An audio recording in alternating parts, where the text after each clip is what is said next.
Assalamualaikum warahmatullahi wabarakatuh.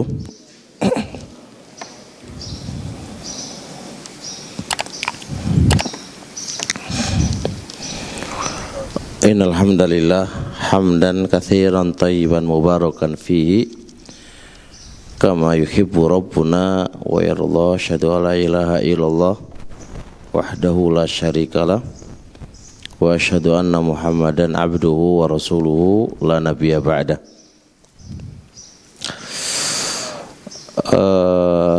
Malam ini insyaallah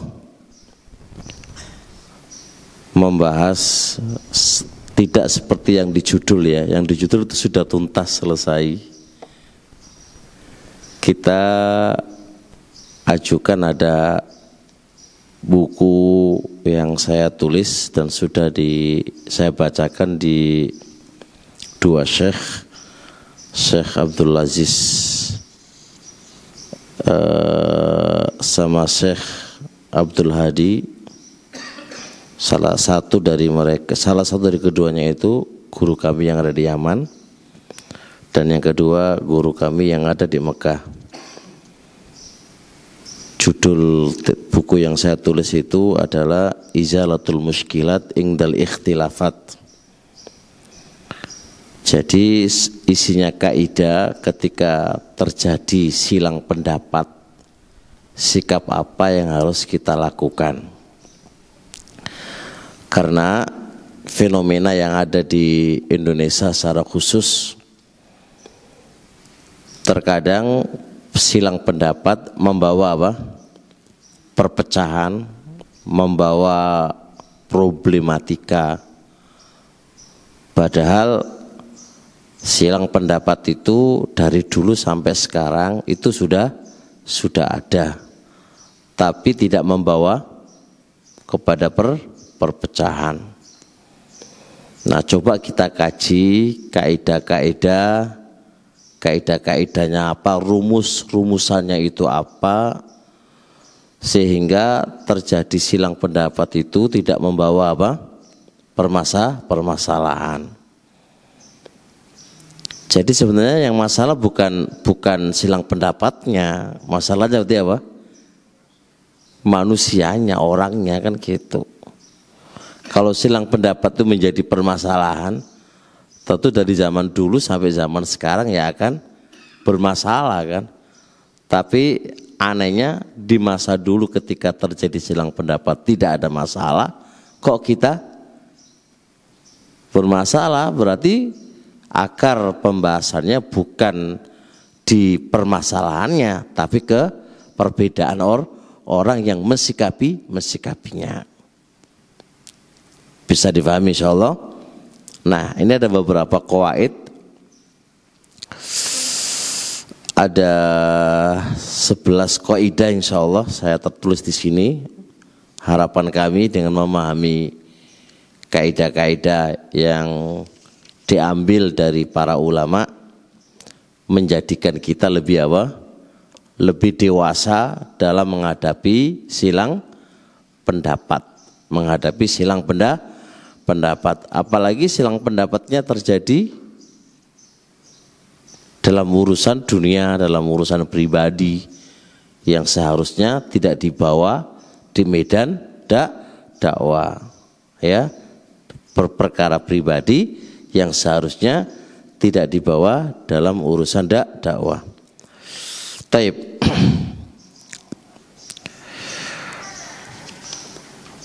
Poin pertama, pembahasan pertama, kita ajukan hukum silang pendapat menurut syariat itu kayak apa. Jadi hukum silang pendapat menurut tinjauan syariat itu apa. Ini mungkin masa ono gitu kan, masa ada hukumnya ya. Ya ada lah. Hukum silang pendapat menurut tinjauan syariat itu apa? Tinjauan syariat itu bisa ditinjau dari dua sisi. Sisi pertama, silang pendapat itu perkara yang sudah ditakdirkan oleh Allah. gak mungkin bisa berubah, gak mungkin bisa dirubah. Apalagi di Indonesia kita pengen bersatu, ya. Gak ada silang pendapat, gak mungkin, bohong. Silang pendapat itu sudah ketentuan, Pak. Takdir yang sudah menjadi ketentuan. Dia itu sunnatullah, harus terjadi, gak mungkin bisa dihindari. Mana dasarnya? Mana alasannya? Perhatikan firman Allah Subhanahu wa taala, wala yazaluna mukhtalifina illa man rahima rabbuk walidzalika khalaqahum. Kata Allah Subhanahu wa taala, mereka selalu berselisih kecuali orang yang Allah berikan rahmat. Oleh karenanya Allah menciptakan mereka.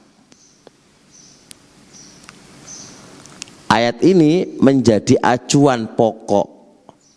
Manusia hidup di dunia pasti terjadi perbedaan dan perselisihan. Manusia, mereka itu pasti berselisih. Kecuali orang yang dirahmati oleh Allah. Oleh karenanya Allah menciptakan mereka berselisih. Syekhul Islam Ibnu Taimiyah rahimahullah dalam kitab Majmu' Fatawa juz 8 halaman 188 kata Syekhul Islam, qala salafu khalaqa fariqan lil ikhtilafi wa fariqan lirrahmati. Allah itu menciptakan dua kubu di dunia ini. Kubu untuk berselisih, kubu pembawa rahmat. Jadi ada kelompok yang memang berselisih, ya, dan ada kelompok yang memang membawa rahmat. Ini sudah khalaqa, Allah ciptakan, takdirkan, yang tidak mungkin bisa dirubah, yang nggak mungkin bisa dirubah. Syekh Ibnu Utsaimin rahimahullahu taala dalam kitab Fatawa Nur al-Darbi juz 2 halaman 8. Juz 2 halaman apa? 8. Kata beliau, walaulah hadzal ikhtilafu, kalaulah bukan karena perbedaan dan silang pendapat ini, lakana khalqul jannati wan nari abatha, tentunya penciptaan surga dan neraka itu sia-sia. Kalau nggak ada perbedaan, terus nggak usah diciptakan neraka dan surga, percuma. Paham kan? Makanya adanya surga, adanya neraka, pasti ada perbedaan. Ada silang pendapat yang membawa kepada surga dan silang pendapat yang membawa ke neraka. Li'anna an-nara tahtaju ila ahlin, karena neraka butuh penghuni. Wal jannata tahtaju ila ahlin, dan surga juga butuh penghuni. Ya enggak? Surga butuh penghuni enggak? Butuh. Neraka butuh penghuni? Butuh penghuni. Fala budda minal ikhtilaf. Berarti harus terjadi perbedaan. Harus terjadi perbedaan. Ada baik, ada buruk. Kalau enggak ada perbedaan, baik tok, ya enggak ada buruk. Kalau buruk tok, ya enggak ada baik. Begitu manusia. Ya, ada yang berarti baik, ada yang berarti enggak baik. Itu sudah sunnatullah. Mau diapain? Mau jadi baik semuanya? Ya enggak ada penghuni neraka. Mau jelek semuanya? Enggak ada penghuni surga. Ya surga ada penghuninya yang baik-baik, Yang neraka ya ada penghuninya. Begitu. Alasan yang kedua, dalil yang kedua yang menjadikan poin bahwasanya silang pendapat, perbedaan itu perkara yang sudah takdir, yang sudah Allah tentukan. Berarti kan hadis Nabi alaihi salatu wassalam, hadis Irbad bin Sariyah, fa innahu man ya'ish minkum ba'di fasayara ikhtilafan katsira. Sesungguhnya siapa yang hidup setelahku, kata Rasulullah, siapa yang hidup setelahku, pasti dia akan melihat banyak perselisihan, banyak perbedaan. Oleh karenanya, karena banyaknya perbedaan-perbedaan yang ada, Rasulullah alaihi salatu wassalam ngasih solusi. Apa solusinya? Fa'alaikum bisunnati wa sunnati al-khulafai al-mahdiyina ar-rasyidina tamassaku biha wa allu 'alaiha bin nawajid. Karena perbedaan-perbedaan yang ada ini, makanya ada Ustadz A, Ustadz B, Ustadz C, podo alusunah ya. Satu ngomong ini, satu ngomong ini, wah macam-macam perbedaan. Solusi dalam perbedaan-perbedaan yang ada bukan melihat orangnya, bukan, tapi apa? Alaikum bisunnati. Yang kita pegang adalah sunnahnya Rasul. Siapa yang diantara mereka bicara tanpa dalil, nggak usah diterima. Kan begitu. Alaikum bisunnati, berpeganglah dengan sunnahku dan sunnahnya para khulafa ar-rasyidin. Artinya dalil yang kita pegang. Dia mengatakan dalil, dia juga mengatakan dalil. Pertanyaan kedua, siapa yang memahami dalil itu? Kan gitu ya. Kelompok ini kan pegangannya juga dalil, kelompok ini juga pegangannya dengan dalil. Tinggal pertanyaan kedua, siapa yang memahami? Pemahaman itu siapa? Anda atau salafnya? Masing-masing ada salafnya gitu kan, masing-masing ada salafnya. Kita cari mana yang paling kuat dari pendapat-pendapat itu. Karena itu kan ada disiplin ilmunya masing-masing. Jadi kita tidak berjalan dengan kefanatikan. Karena kefanatikan itu timbul masalah. Dan saya akan bahas di kaidah ke-11 atau berapa itu kaidah itu. Kefanatikan itu membawa masalah, bukan membawa solusi dalam kebenaran. Itu bawa masalah. Bawa masalah. Kefanatikan itu bukan membawa keberkahan, bawa masalah. Tapi ya, Syekhul Islam Ibnu Taimiyah rahimahullah dalam kitab Iqtidha' Shiratal Mustaqim juz 1 halaman 143 mengomentari hadis tadi. Apa kata beliau? Kata beliau, ini hadis yushiru, memberikan isyarat. Hadis tadi memberikan isyarat ila annal furqata wal ikhtilafa la budda min wuqu'ihima fil ummah. Hadis tadi memberikan isyarat bahwasanya perpecahan dan perbedaan harus terjadi di umat ini. Bisa dipahami? Perpecahan dan perbedaan harus terjadi di umat ini. Wes, aman. Kebayang nggak ini? Kebayang? Baik. Ibnul Qayyim rahimallahu taala dalam kitab Shawa'iqul Mursala juz 2 halaman 519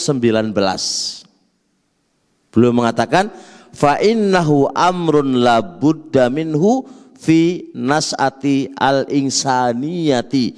Perbedaan itu sebuah keharusan dalam kehidupan manusia. urip Pak, kehidupan manusia nggak ada perbedaan. Iku ora ono ceritane, nggak ada ceritanya. Pasti terjadi perbedaan. Nggak usah jauh-jauh. Bapak kita satu, ibu kita satu. Terjadi nggak perbedaan dengan kakak kita dan adik kita? Apa harus manut? Enggak toh?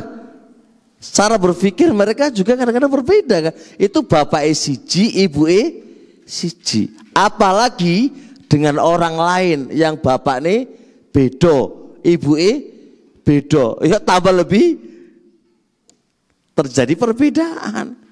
Jadi kalau kita bikin umat Islam itu bersatu gitu kan, ya ora iso bersatu piye. Ya pasti terjadi perbedaan itu pasti. Gitu loh. Nah, akan tetapi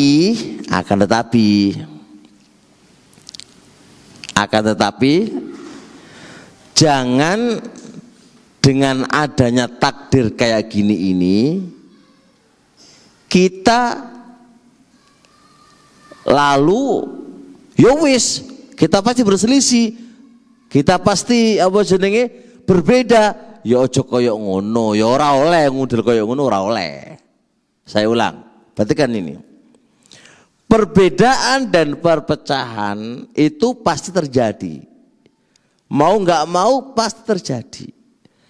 Tapi nggak boleh dengan keadaan yang demikian ini, tulisannya begitu, lalu kita ya wis kita harus berpisah, kita harus berpecah. Nggak boleh kayak gitu.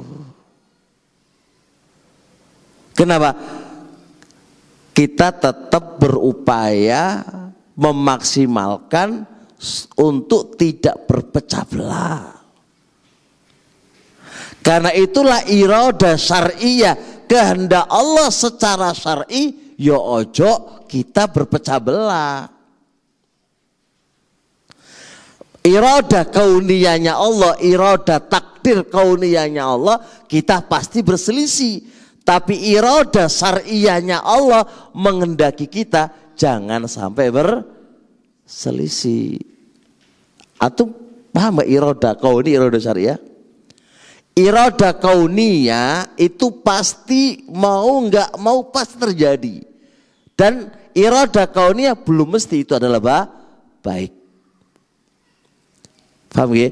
Allah takdirkan Abu Jahal kufur, pasti terjadi apa enggak? Apakah kufur itu baik? Tidak baik. Allah menghendaki kita untuk bermaksiat kepadanya, pasti terjadi. Apakah maksiat itu baik atau jelek? Jelek. Iradah kauniyah tidak melihat apakah itu baik atau jelek, tapi yang dilihat adalah pasti terjadi. Iradah syar'iyah itu yang dilihat oleh Allah adalah baik dan tidak mesti terjadi. Mudeng. Allah menghendaki Abu Jahal untuk beriman apa enggak? Menghendaki. Iradah syar'iyah, apakah mesti terjadi? Enggak mesti terjadi. Bisa dipahami? Nah, bukan berarti dengan takdir Allah kita pasti berbeda, kita pasti terjadi silang pendapat, sudah menjadi ketentuan dan menjadi sunatullah. Bukan berarti kita melakukannya, gitu loh, paham ya? Kita harus berusaha semaksimal mungkin untuk tidak terjadi perpecahan dan tidak terjadi silang pendapat. Berusaha, Pak.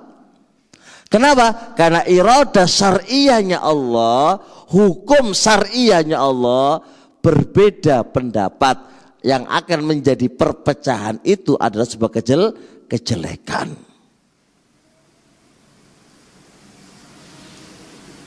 Bisa dipahami? Al-khilafu syarrun, kata Abdullah bin Mas'ud. Membikin perbedaan, perpecahan itu sebuah kejelekan, Pak. kejelekan. Sebuah kejelekan. Ini hukum dari Abdullah, sahabat Abdullah Mas'ud, kejelekan. Ini hukum syar'iyahnya. Hukum syar'iyahnya. Hukum syar'iyahnya. Sebagaimana maksiat, Pak. Kita itu ditakdirkan oleh Allah pasti maksiat kan? Ada nggak yang ngacung? Enggak lah. Nggak mungkin maksiat. Kami ini siapa yang menjamin kita itu siapa? Sunatullah, takdiri Allah, Pak. Kullu bani Adam khata'un. Anak Adam itu maktub, wis Allah tulisane, pasti salah. Kita dicatat sebagai anak Adam pasti punya salah dan pasti bersalah. Nggak ada ceritanya anak Adam nggak duwe salah, itu ora ono ceritane. Wis tulisane, Pak. Apakah dengan itu kita berdalil dengan takdir kita harus maksiat? Ya enggak. Nanti itu kena pemikiran Jabriyah nanti gitu. Enggak. Tetap seorang hamba belajar ilmu, meningkatkan ketakwaan kita, memohon kepada Allah supaya tidak terjadi kemaksiatan. Tapi bagaimanapun penjagaan Anda tetap maksiat. Bukan berarti dengan takdir Allah kita itu maksiat, kita pasti maksiat apa? Kita menggampangkan diri, ayo maksiat ayo. Bagi tulisannya Allah, ya enggak kayak gitu juga. Paham gak? Nah, sebagaimana ketentuannya Allah kepada manusia ini, kita pasti berbeda pendapat, kita pasti terjadi silang pendapat. Oke, udah kepastian itu. Bukan berarti kita malah membuat itu. Ya enggak begitu juga. Kita juga harus berusaha bersatu. Dan kita harus mengambil langkah-langkah supaya kita bersatu. Tapi ini tetap gak akan bisa. Akan terjadi juga permasalahan-permasalahan yang kita pasti akan terjadi perbedaan di antara kita. Bisa dipahami hukum ini? Baik.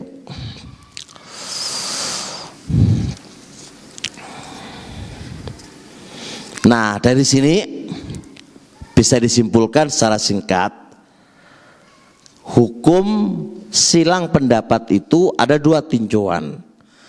Tinjauan secara takdir Allah kauni pasti terjadi, paham?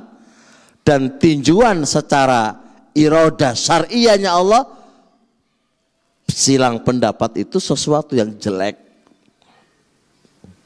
Sesuatu yang jelek.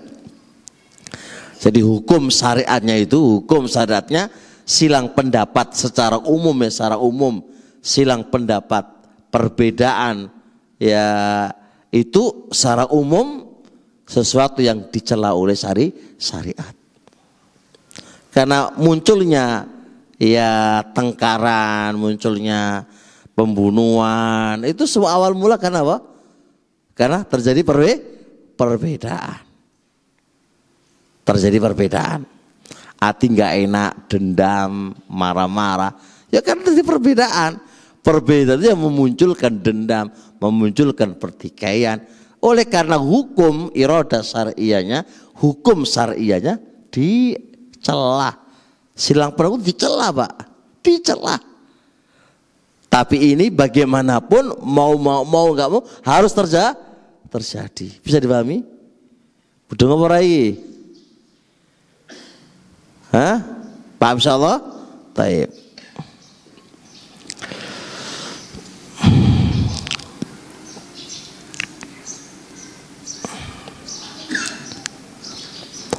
Berapa banyak adilah kan, Pak? Yang kita dilarang untuk berselisih, kayak wala tanaza'u fatafsharu wa tadhhabu rihukum. Kamu itu jangan sampai terjadi perbedaan. Kamu akan melemah. Ya kan? Melemah. dan kekuatan kamu akan menjadi lemah. Fatafshalu, setelah melemah kamu akan rugi, kamu akan fasil, rugi, gagal. Jelas kan? Dalam hal apa aja, jangan sampai terjadi perbedaan. Ini hukum syariahnya, Pak. Apakah itu terjadi pada diri kita? Nggak mungkin. Pasti terjadi tanazuk, perbedaan. Kayak dakwah Ahlussunnah di Indonesia nih. Di Indonesia itu berapa persen sih salaf Indonesia? Ada 1% ya? Salafi di Indonesia itu berapa persen? Ada 1%? Gak nyampe 1% ya. Kita tuh gelintir orang. Saat gelintir orang terjadi nggak perbedaan? Ada berapa kelompok itu? Kelompok 1, 2, 3, 4. Lalu saupil lah jadi wong Jawa. Saupil lah wis terjadi apa? Perpecahan itu lah. Nah kalau hukum syariahnya nggak boleh kayak gitu, nggak boleh. Jangan berpecah belah. Takdirnya ya wis terjadi, udah apain? Kita sebagai manusia menganjurkan, mendakwakan bersatu, jangan sampai berpecah belah. Itu hukum syariahnya kan tercela kan, berpecah belah. Ya kita mau mendakwakan jangan sampai berpecah belah, kan begitu. Real kenyataannya kan begitu. Sebagaimana kita berdakwah, jangan sampai kita semuanya maksiat. Apakah terjadi maksiat kepada kita? Ya iya gitu kan. Ya iya terjadi maksiat kan gitu loh. Kan begitu, Pak. Nah,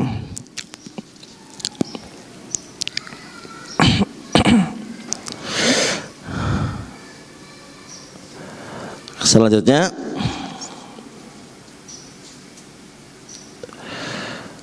pembahasan kedua, pentingnya memahami kaidah-kaidah perbedaan, Pak. Pentingnya memahami kaidah-kaidah perbedaan. Sebab kalau tidak paham kaidah-kaidahnya, hancur, Pak.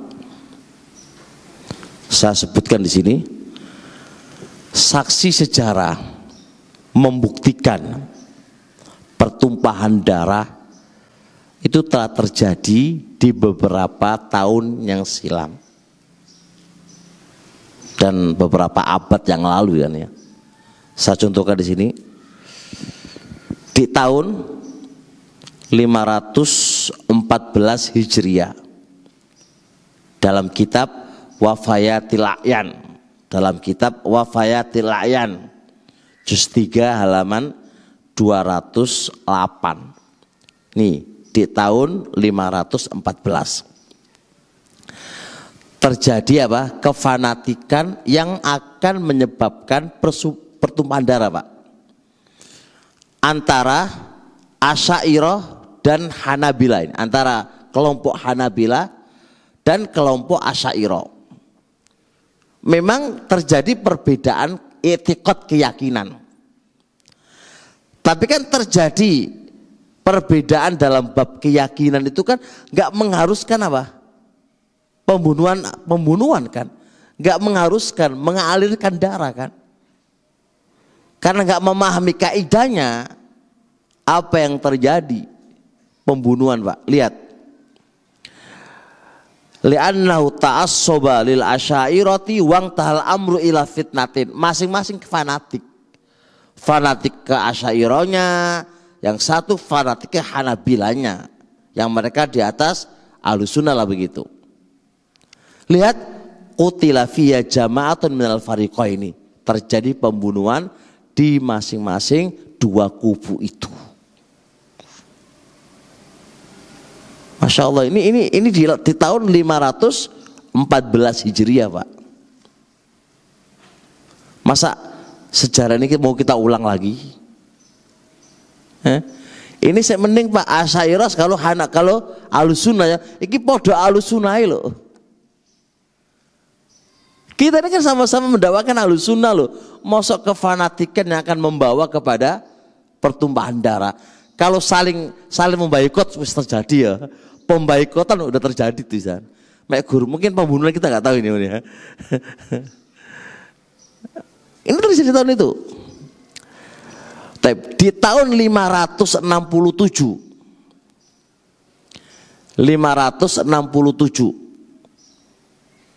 di kitab Al-Ibar fi khairin min ghobar, dalam kitab Al-Ibar juz 3 halaman 52 ya, juz 3 di halaman 52,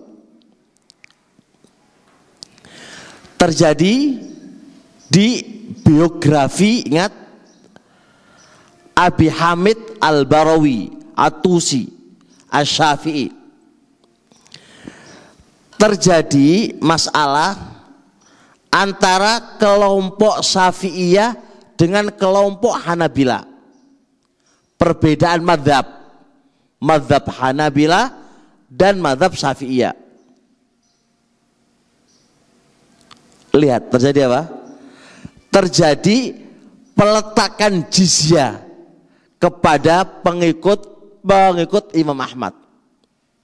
Di tahun itu Syafi'iyah memonopoli daripada pengikut mazhab Imam Ahmad. Syafi'iyah memonopoli, Pak. Dia mengatakan begini, lihat, lau kana liya amrun lawadhatu alal hanabilati jizyati, katanya. Kata Al-Barawi, andai kata aku punya kuasa, sungguh saya akan letakkan upeti kepada pengikut mazhab Imam Ahmad. Upeti itu diminta kepada siapa, Pak? Orang kafir.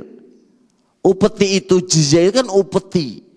Yang mana orang kafir itu hidup di negara Islam. Itu diminta upeti biar mereka selamat.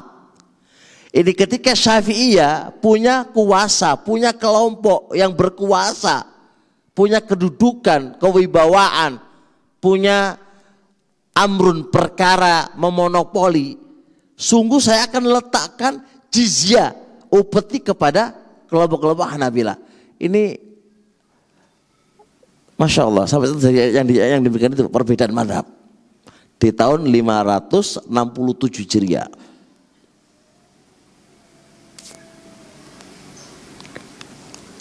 Masya Allah, terjadi kayak gini, Pak. Jadi ya mungkin aja terjadi sama kita. Kalau Salafi A itu memonopoli jadi pemimpin, terus yang lain jadi apa nanti jadinya? Nikah sama dia nggak boleh ya. Kalau ada kata Salafi sejati jadi penguasa, kira-kira nasibnya yang berbeda dengan dia mau jadi apa darinya itu? Dia nggak berkuasa aja nahdirin orang kan, Pak ya? Ya enggak, dia nggak berkuasa loh, nahdirin orang. Gimana kalau udah jadi presiden? Mau jadi apa? Lu podo ora duwe kekuasaan loh, sama aja nggak punya kekuasaan. Itu merasa paling bener sendiri, yang lain salah. Gimana kalau udah jadi pemimpin kayak gitu modelnya? Itu loh perbedaan yang nggak ngerti kaidahnya berefek kayak gitu. Taib ya. Di tahun 587 dalam kitab Al-Ibar sama ya. Itu kasusnya apa? Lihat, satu kuburan itu nggak boleh mazhab yang lain dikuburkan di situ. Ini loh, Pak. Bukankah kubur kan sama-sama muslim kan nggak ada masalah toh? Kalau nggak sepemahaman dengan dia, itu diangkat, suruh ambil kuburannya, mayatnya, dan dipindah ke tempat yang lain, Pak. Itu di tahun 587. Terjadi pada biografi Muwaffaq Sufi Zaid Al-Faqih Asy-Syafi'i, Najmuddin Al-Khabusyani. Terjadi Nah, perbedaan antara pendapat Dhahiri ini, antara Syafi'i sama Dhahiri ini. Perbedaan mazhab Pak, antara Syafi'i sama Dhahiri. Kata dia, "Tsumma amada ila qabril Abil Khaizani Dhahiri wa kana min ghulati sunnati wa ahlil athar fanabashahu." Jadi sampai Al-Khabusyani itu mendatangi kuburan Abil Khaizani Dhahiri, didatangi Pak, dan dia termasuk min ghulati sunnah, orang yang berpegang teguh dengan sunnah yang melampaui batas. Ada perbedaan antara Asy'ari dengan Ahlussunnah dikit lah perbedaannya. Itu dia langsung nabasha, menggali mayatnya dan dipindah ke tempat yang lain Pak.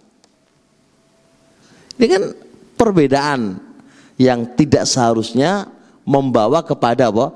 Nafsul qabri. Apa itu? Pengangkatan mayat setelah dikubur. Itu seharusnya nggak begitu terjadinya. Nah, satu lagi sedikit, keempat, di tahun 447 dalam kitab Bidayah wa Nihayah terjadi fitnah antara Asy'ariyah dan Hanabilah. Pendapat Hanabilah sama Asy'ariyah terjadi apa? Yang Asy'ariyah nggak mau sholat Jumatan di Hanabilah. Orang Hanabilah nggak mau Jumatan, imamnya Asy'ariyah. Wis saling apa ini? Mungkin terjadi zaman kita sekarang kayaknya. Ada yang nggak mau sholat kan? Ada nggak? Salafi A, B jadi makmum, nggak mau jadi imamnya, nggak mau jadi makmumnya. Terjadi di masa kita sekarang. Itu mengulang sejarah itu di tahun berapa tadi? 447 dalam kitab Bidayah wa Nihayah menyebutkan di sejarah itu terjadi yang demikian ini. Ini semua terjadi karena nggak ngerti ilmunya Pak. Kaidahnya kan apa? Imam Ahlussunnah, usul min usul Ahlussunnah apa? Kita boleh bermakmum dengan ahlu bidah. Selama dia masih muslim, boleh kita bermakmum di belakangnya. Ini sama ahlu bidah, udah jelas-jelas ahlu bidahnya loh. Bukan menurut Anda loh ini. Wis jelas-jelas dia ahlu bidah. Itu kita masih diperbolehkan sholat di belakangnya. Barang siapa yang mengatakan gak boleh sholat di belakangnya ahlu bidah, atau mubtadi. Justru ada yang pemikiran mubtadi. Kata Imam As-Sabuni dan juga ulama-ulama yang lainnya, boleh. Lah itu terjadi, masya Allah. Itu sebenarnya nggak ngerti kaidah, nggak ngerti kaidah yang benar sehingga dia punya pendapat yang demikian itu. Wes, sholat dulu ya. Kelima, keenam, kelima dikit lagi. Biar satu bab. Terjadi di tahun 495 dalam kitab Bidayah wa Nihayah. 495 pembakaran masjid yang tidak sepaham dengan dia. Sekarang bukan pembakaran, apa? Pengalian masjid ya, ya Pak. Perebutan masjid ya. Yang tidak sepaham dengan direbut masjidnya. Ini kalau di zaman itu pembakaran masjid. Maksud perbedaan bisa mau apa? Bisa membawa apa? Pembakaran masjid. Ini kan lucu. Karena nggak ada kaidahnya.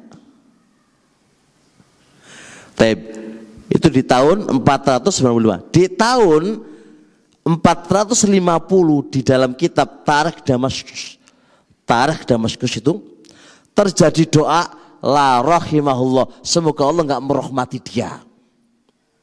Perbedaan madhab yang itu menghantarkan sampai nggak mau mendoakan kepadanya. Padahal doa itu tetap dianjurkan kepada siapa? Orang muslim. Jadi penganggapan non muslim wis. Sekarang Salafi A pernah doain ke Salafi B? Gak pernah kayak gak usah doain dia. Siapa terjadi itu?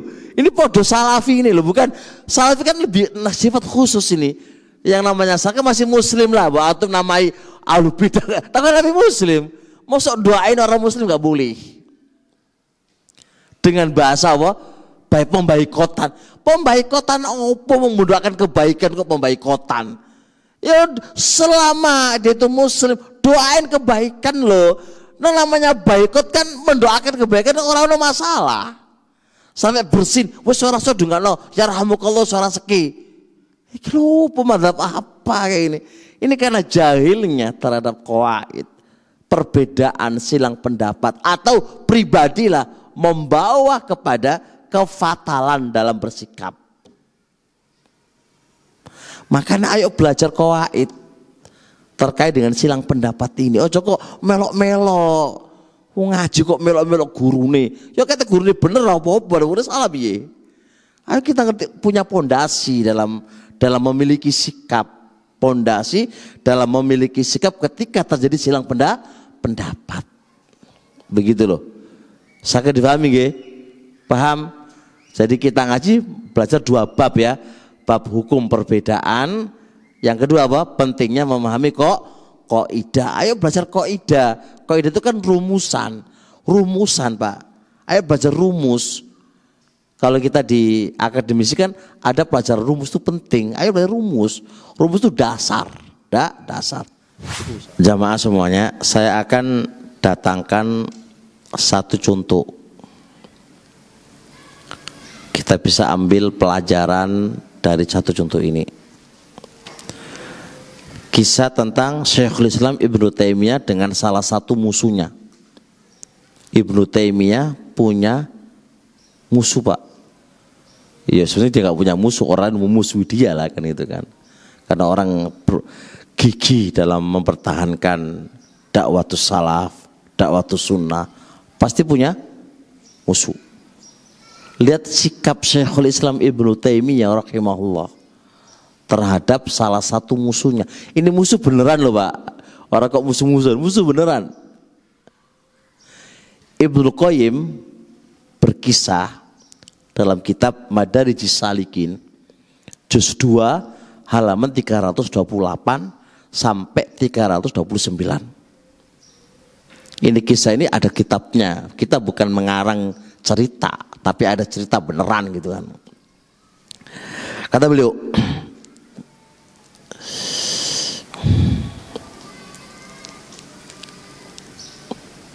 suatu hari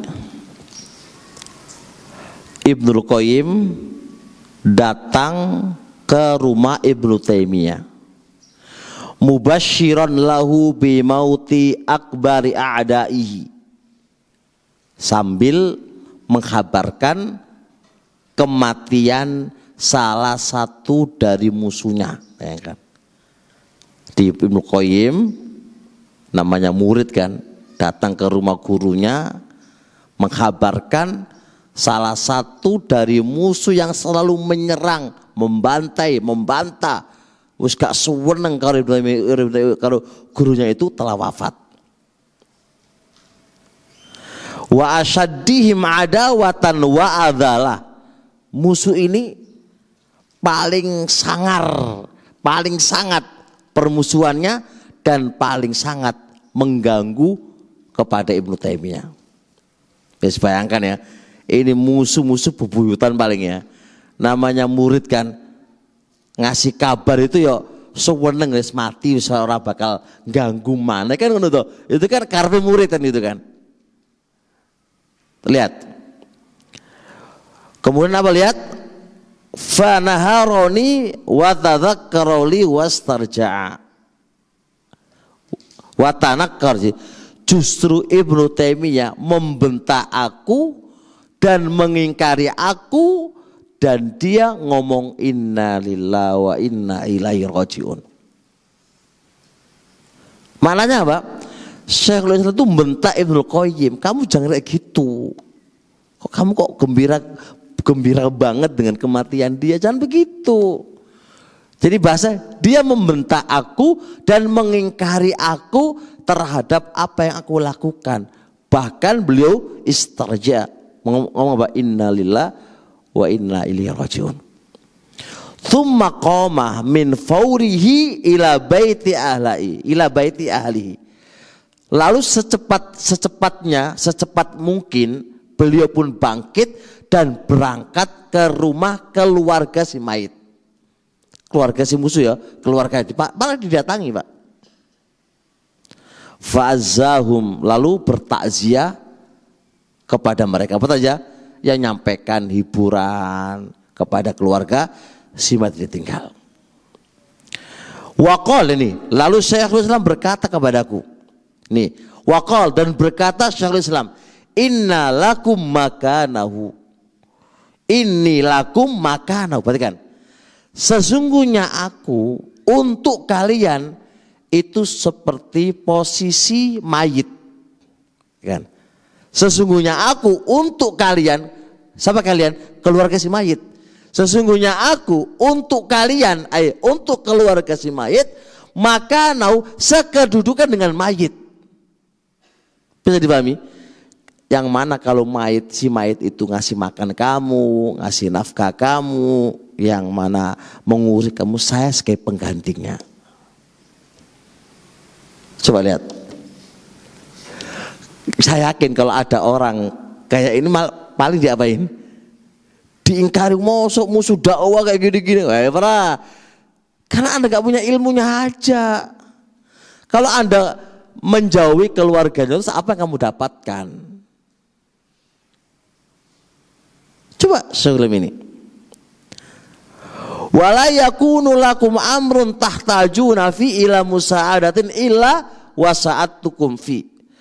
Jikalau kalian itu butuh apa saja, saya siap membantu kalian. Apa aja?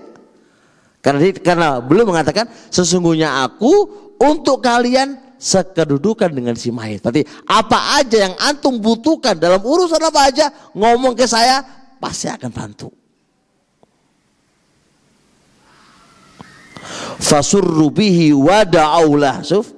Lalu mereka keluarga si mayit merasa senang dengan ucapan Ibnu Taimiyah dan mereka mendoakan kebaikan untuk Ibnu Taimiyah. Justru dakwah masuk di sini. Wa azzamu hadhil hala minhu, dan mereka benar-benar mengagungkan sikap insafnya, sikap kedewasaan Ibnu Taimiyah dari masalah ini. Ini Pak yang kita cari Pak. Faham kuwait enak, Masya Allah. Saya yakin Pak, wong kita lo doakan si A meninggal aja, jangan doain mereka lu bidak. Urusan mereka mendoakan kebaikan kan ada masalah kan. Kenapa? Ada salahnya di mana? Semoga Allah memberikan hidayah, merahmati, kan kenapa memangnya? Ini musuh dakwah loh Pak. Kepada musuh dakwah, musuh yang paling sangat mengganggu loh. Justru dia datang bertakziah kepada keluarganya, mendoakannya, meminta bantuan apa, kami siap membantunya. Itu Ibnu Taimiyah rahimahullah taala. Bukan malah dijauhi, bukan malah keluarganya pun disikapi, wes gak usah takziah, wes gak usah wes. Musuh dakwah kok. Begitu kan jawabannya teman-teman. Itu jawabannya. Nah ayolah kita itu belajar, jangan satu kitab, masih banyak kitab yang butuh kita pahami. Kadang-kadang kita mendengar dari ustadz itu, gak tahu ustadz juga dari mana, gak tahu pemahamannya, gak oleh itu, gak boleh gitu kan. Nah terus gimana? Yang bikin kaidah, Ibnu Taimiyah kan jago kaidah dan sandaran orang-orang selalu sama Ibnu Taimiyah, belum punya belakang yang dimana itu. Bisa dipahami insyaallah teman. Taib. Nah, insyaallah kita akan masuk ke pembahasan ketiga terkait dengan qawaidnya. Taib.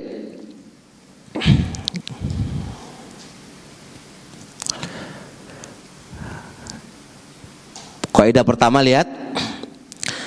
Al-maqsad asy-syar'i fi ta'amuli ma'al mukhalif irja'u ilal haq. Ini kaidah penting ini. Tujuan syar'i, bukan tujuan perasaan kamu loh ya. Tujuan syar'i. Bukan tujuan akal kamu, perasaan kamu, egois kamu, bukan. Tujuan syar'i. Anda punya sikap bersama lawan kamu itu apa? mengembalikan dia kepada kebenaran yang menurut kamu itu salah. Ini penting. Sekarang ini antara Salafi A dengan Salafi B ini.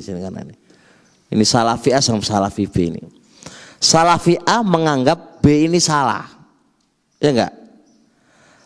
Pertanyaan saya adalah, terus Anda anggap dia itu salah, bukankah Anda punya kewajiban untuk mengembalikan dia kepada kebenaran, ya enggak? Sekarang muamalah Anda, perilaku Anda, wahai A kepada si B, apa muamalah kamu? Muamalah kamu itu semakin membuat dia semakin jauh dari kebenaran atau mengembalikan dia kepada kebenaran? Maksud syar'i, tujuan syar'i dalam Anda bersikap kepada lawan Anda, apa tujuan syar'i? Kembalikan dia kepada kebenaran yang antum dakwahkan, yang antum jadikan barometer adalah kebenaran. Kembalikan kebenaran. Gimana caranya? Bukan Anda perlakukan dia semakin jauh dari kebenaran. Ini penting. Tapi sekarang kita punya salah, temennya salah. Oke, salah, jauh dari kebenaran. Gimana caranya Anda kembalikan kepada? Gimana caranya Anda kembalikan dia kepada itu gimana caranya? Lewat medsos. Komentari dia, apakah itu justru mengembalikan kepada kebenaran atau menjauhkan dari kebenaran? Kalau medsos gimana sih? Kenapa kok gak didatangi ke rumahnya? Mas, kamu itu salah. Dalil itu ini, kan namanya gitu. Lemah lembut, kok digas, goblok dia jauh dari. Lah itu gimana sih? Makanya Anda bilang tujuan Anda itu gimana sih? Tujuan Anda bersama lawan Anda, apa sih tujuan Anda? Sikap Anda begini-begini, apa sih tujuan Anda itu apa? Pengen menjatuhkan martabatnya dia, atau pengen supaya dia kembali kepada kebenaran? Ini tuntutan pertama ini. Tuntutan pertama kepada kita, manakala kita lawan beda pendapat. Apa sikap Anda ke dia itu apa? Oke, saya begini. Apa tujuan Anda?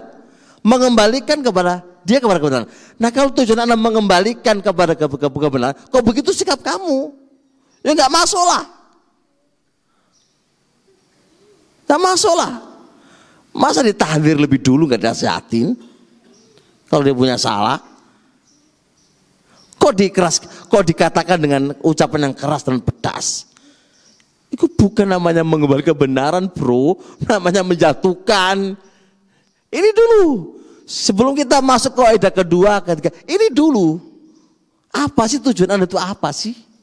Kok punya sikap gitu kepada dia itu apa? Itu. Dong apa lagi?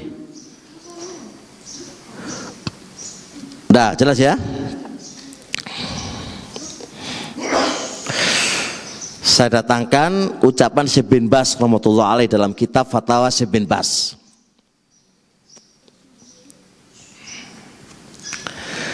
Kalau tujuan kita kepada lawan kita supaya dia kembali kepada kebenaran, apa kata beliau?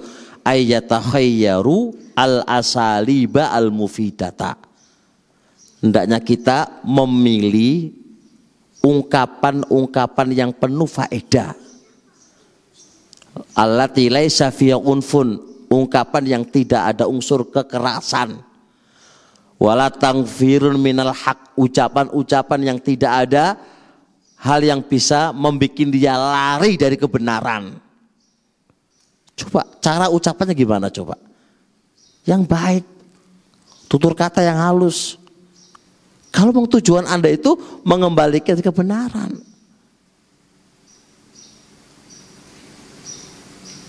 Taib ya. Kesimpulannya begitu ya. Kesimpulannya. Kayaknya sudah cukup waktunya ini. Masih ada. Taib. Kemudian lagi kata beliau lagi, kata Syekh bin Baz lagi, Wa yambaghi lahu ayyasluka subula al-musilata ila tahqil ghayah. Hendaknya dia menempuh cara-cara yang bisa menghantarkan kepada dia untuk kembali kepada kebenaran. Itu bahasa simpel, Pak. Jadi pokoknya cari waktu yang pas, gitu kan. Ibarah yang diungkapkan itu pas, nggak menyinggung hati dan perasaannya, bukan menjatuhkan dia.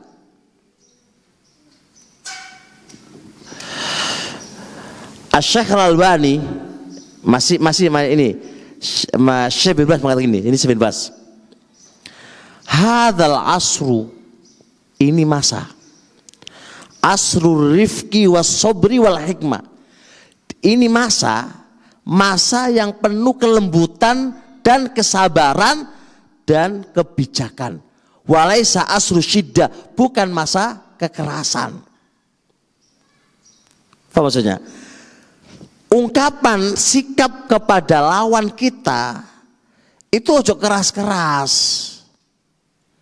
Kita harus lembut, kita harus sabar menghadapinya, dan harus bijak dalam menghadapinya. Itu Syekh bin Baz. Kamu jangan samakan masa kita dengan masa Imam Ahmad. Atau kalau baca kalamnya salaf kepada ahlu bidah, Masya Allah, mendingan aku bertetangga dengan kera-kera lebih baik daripada bertetangga dengan ahlu bidah. Memang ada ucapan mereka, tapi ini kamu ucapkan di masa siapa? Di masa mereka, bukan di masa sekarang. Mereka itu mendingan duduk di bara api daripada duduk di ahlu bidah. Itu ada di ucapan mereka, tapi kapan? Di masa mereka, bukan di masa sekarang. Masa kita ini masa butuh sabar, Pak, dengan yang beda dengan kita. Butuh hikmah bersama orang yang beda dengan kita. Butuh lembut bersama orang yang beda dengan kita. Gimana bisa masuk ke mereka? Gitu loh. Kata beliau, an-nasu aktsaruhum fi jahlin. Di masa kita ini manusia itu banyak orang bodoh. Fi ghaflati itharin lid dunia, banyak tertipu dengan dunia, terlena dengan dunia. Karena masa-masa kita orang-orang itu kebanyakan bodoh dan terlena dengan dunia, maka harus sabar menghadapi mereka, harus lemah lembut kepada mereka. Hatta yablugha, sampai dakwah itu masuk ke mereka, sampai mereka itu ngerti tentang ilmu. Atau mensikapi orang-orang bodoh sama dengan mensikapi orang-orang alim di masa-masa dahulu, ya beda dong. Kita ini siapa? Ini ucapan Syekh bin Baz. Ucapan Syekh Al-Albani dalam kitab, tafrigh dari Silsilatul Nur, ya. Jadi soal jawab Syekh Al-Albani dalam sebuah kaset namanya Silsilatul Nur. Kata beliau,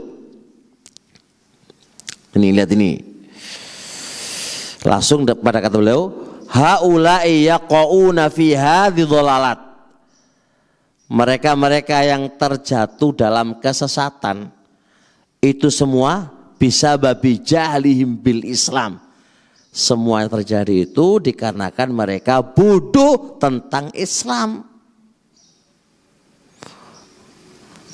Apalagi salafi. Nih, saya pikir teman-teman yang salafi ini keliru.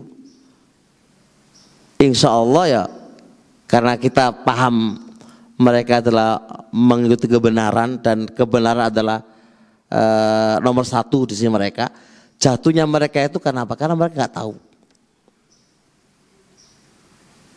Maksudnya teman-teman kita loh ini, teman kan ada yang berbuat kayak gini, ada kayak gini. Semua itu saya pikir karena ketidaktahuan kita aja. Kayak gitu tuh jangan disikapi dengan keras. Diskusi dong, kasih tahu, datangi ke rumahnya. yang mereka tidak sepaham dengan Anda. Bisa jadi mereka baca sebuah kitab yang mereka mungkin salah paham menurut Anda. Benarkan pembacaannya, pemahamannya. Karena saya pikir kalau sudah intisab menyandarkan kepada salafi, berarti apa? Nomor satu adalah kebenaran. Kalau itu salah, insya Allah akan rujuk kan gitu. Cuma nggak ada yang membimbing kepada kesalahannya. Tapi Anda yang menyalahkan langsung menyikat gitu loh. Ini loh masalahnya. Boyoh datangi rumahnya gitu loh. Diskusi. Kamu memahami dari mana kitabnya? Baca di mana? Oh ini salah. Kan enak. Nggak ada gitu, nggak ada nasihat kayak gitu. Langsung disikapi di tempat pelajaran umum atau dimasukkan di mana di Facebook atau yang lainnya. Ya gimana bisa ketemu masalahnya? Wong Anda nggak mau ngasih tahu kesalahannya kok, nggak mau memperbaiki kesalahannya kok, bahkan menyalahkannya itu yang ada pada diri Anda. Gimana mau ketemu? Gitu loh. Dan saya lihat dari zaman dulu pertengkaran kan masih ngono kuwi itu. Ketika dipertemukan, mari ngono apa? Oh yo saya kadang-kadang kabarnya nggak benar, saya ada info dari A, saya salah. Ujung-ujung dari ketika dipertemukan oleh syekh yang ada, ujung-ujung apa? Alah, mek ngono tok berarti. Gagal paham, terus terlalu serampangan, kemudian memahami secara sesuatu dengan apa? Dengan egoisnya. Itu aja kenyataan. Jadi kesimpulannya ya kawan, Anda bisa simpulkan apa yang terjadi kesalahan pada diri kami. Ya umumnya kami itu nggak tahu lah. Maka kasih tahu kami kalau kami salah. Dengan cara yang baik. Karena tujuan di dalam bab ini apa? Mengembalikan yang salah kepada kebenaran. Pakailah usul yang baik, cara yang baik. Cari momen yang pas. Datangin orangnya. Sampaikan. Kan begitu. Jelas ya? Tapi kayak pernah saya dapat kabar itu kan gini. Ada orang yang ngomong Salafi Yaman itu diambang pemikiran Khawarij. Jadi orang-orang yang keluar dari Yaman itu, sekolah Yaman itu diambang pemikirannya Khawarij. Saya dapat gitulah, saya telepon orangnya. Tak telepon orangnya, aku bisa ketemu sama antum enggak? Bisa gitu kan? Ya diskusi. Dari mana antum kayak ngomong kayak gini ini? Dari mana? Ya kita nasihatin lah. Itu harus rujuk. Kata faktanya dari mana? Gak ada fakta, gak ada data. Kok ngomong kayak gitu? Kita ini orang pembelajar, bukan orang yang bodoh. Abu Alu Yaman gak belajar gitu. Telap-telap Yaman belajar. Bahkan silsilah belajar urut. Kita belajar urut dari kitab 1 selesai ganti lagi. Urut kita tuh belajarnya, bukan saling moto itu enggak. Kalau saya bilang silsilah kami belajar akidah sampai akidah Thahawiyah itu urut. Belajar usul fikih urut, belajar bahasa urut, belajar usul fikih semua urut, kami itu urut tadi belajar ini. Guru kami jelas. Kok bisa tuh ngomong gitu, mana datanya? Lagi didatangi, tapi saya nggak berkokor di persidangan galau. Langsung datangi telepon orangnya, ada waktu nggak sampaikan. Lah kesalahpahaman itu terjadi info yang nggak benar atau mensikapi dengan sikap yang salah. Didatangi, sampaikan. Ini enggak, kalau kita enggak kayak gitu kan, langsung si A itu goblok lah, ya apa mana. Apa kita menyelesaikan? Enggak menyelesaikan masalah, tambah perang masalahnya. Makanya irja'ul haq, kalau tujuan kita itu mengembalikan dia kepada kebenaran, cari langkah yang baik lah. Ucapan yang baik, sikap yang baik kepadanya. Bukan kok malah disikapin. Jelas insya Allah, lihat ini. Walidzalik, nah oleh karena itu kata Syalbani, ma'alaina illa an nusfiqa alaihim, tidak ada atas kita kecuali kita merasa kasihan kepada mereka ini. Harusnya kita itu merasa kasihan kepada orang-orang yang salah. Nusfik Pak, berbuat kasihan kepada mereka. Wa na'tabiruhum mardha wa na'tabiruhum mardha, dan kita menganggap mereka itu kayak orang sakit. Ada dokternya, mereka itu orang sakit. Bagaimana kalau Anda mengobati orang sakit? Lemah lembut atau keras? Kalau keras Pak, gak bakal ke rumah kamu lagi, gak bakal berobat kepada kamu lagi. Orang akan lari dari kamu. Anggap aja mereka itu mardo, orang sakit. Ya namanya pasien. Ya antum sapa, ya kan? Pak, sakit Anda itu ini Pak, jangan ini. Sapa yang baik lah ke mereka. Wa nu'alijahum bima nastatiu, dan kita obati mereka dengan cara apa? Dengan seluruh kemampuan kita, dengan cara hikmah dan mau'idhah hasanah, dengan cara yang bijak dan tutur kata yang baik. Yang ngomong siapa? Syekh Albani Pak, yang ngomong. Bukan tahdiran yang keluar, bukan caci makian yang keluar, bukan. Tutur kata yang baik kepadanya. Gitu. Ini namanya pelin-pelan. Antum yang kaku, antum yang keliru. Ini yang benar. Masa ngobati yang sakit dengan cara yang keras? Larilah. Dia itu sakit Pak, butuh diobatin. Sekarang Anda kalau kasihan sama orang sakit, gimana caranya obat ini bisa masuk ke dia kan gitu kan? Gak tambah lari kan? Harus kan mendekat ke antum. Kalau antum tuh kasihan kepada dia. Kalau kasihan udah Pak pergi sana Pak, mati biar kamu. Itu beda lagi babnya. Kalau itu namanya Anda gak kasihan sama dia. Anggap mereka itu orang sakit, kasihani dia. Gimana cara ngasih mereka? Gimana cara Anda masukkan ini obat ke dia? Gimana dia supaya mendekat ke Anda biar mau minum obat Anda? Kan begitu caranya. Bukan malah disikat gitu ya. Sekarang yang salah itu kitanya atau antum yang salah? Kan tinggal ayo evaluasi. Cara antum itu udah bener nggak, dari mana? Cara antum dari mana? Jangan ambil ulama-ulama terdahulu, beda zaman bro. Anak kadang-kadang saya sampaikan, beda zaman.